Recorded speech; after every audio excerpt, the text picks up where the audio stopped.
David Fincher's film The Killer exposes us to a gun for hire who lives a virtuous life, is aware of how the world works and knows what to do to improve his chances of surviving. He is able to distinguish between cynicism and skepticism, but occasionally he feels forced to break the boundaries he has set for himself, and it is really hard for him to get past that internal battle.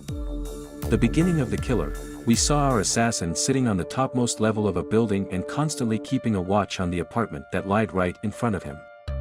Our protagonist talked about how mundane the job could be and how in his opinion any man who does not have the patience to sustain through boredom must never come into this profession. During the time he was waiting, he shared a lot about what he thought of life and how his experiments with truth had led him to certain revelations. Our man did not believe in the concept of karma, and he said that life beyond death is a figment of the imagination of those who are too scared to believe that this is all we have. And after this we proceed to one great cold void. We witnessed that our killer led a very disciplined life, and from his pulse rate to the number of hours he was having some well-needed sure everything was calculated. He liked to be precise in his approach, and that was one of the cardinal rules he abided by. The assassin said that in his line of work one cannot trust anybody, and moreover, there is no scope for empathy. He said that empathy led to weakness, which made a man vulnerable. He had followed the rules up until that time, but what he didn't know was that one misstep could trigger a chain of events that could completely turn his life upside down. Finally, the target he had waited for all this time arrived in the apartment situated on the opposite side. The assassin calmed his nerves down and then finally took the shot. To his dismay, he missed the target. He panicked for a moment, but he knew that now he would have to make amends to his existing plan and exit the scene so that he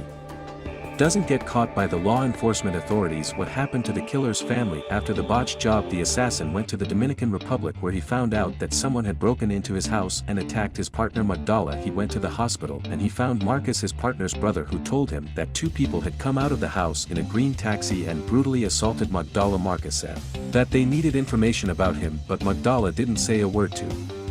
The assassin talked to his partner and told Marcus that he would make sure that such a thing did not happen again. The assassin soon found the taxi in which those two people had come to his house. The taxi was driven by a young man named Leo, and the killer got into it and asked him what he knew about the passengers he had 3 days ago. Leo, in a petrified state, told him everything about the physical appearance of those two people and begged him to leave him alive, but the assassin knew that he could not afford to have any loose links, and that was why he shot and killed Leo in his own cab. What happened to Hodges? The assassin's handler Edward Hodges was skeptical that he was the one who had given the order to attack his family. The killer entered the building with ease and questioned Edward, whose idea it was to assault his family. Edward stated that he wouldn't be able to provide him with any names, and that the information was secret. When Dolores, his assistant, saw that the assassin had killed him with a nail-punching machine, she pleaded for forgiveness and said she might aid in his mission. Dolores provided the assassin with the names of the principal client and the subcontractors involved. At this juncture too, the killer had no clue that it was Hodges who had acted on his own discretion and decided to kill him. He had sent people over to Magdala to get information about the killer, and when she didn't give in, they made sure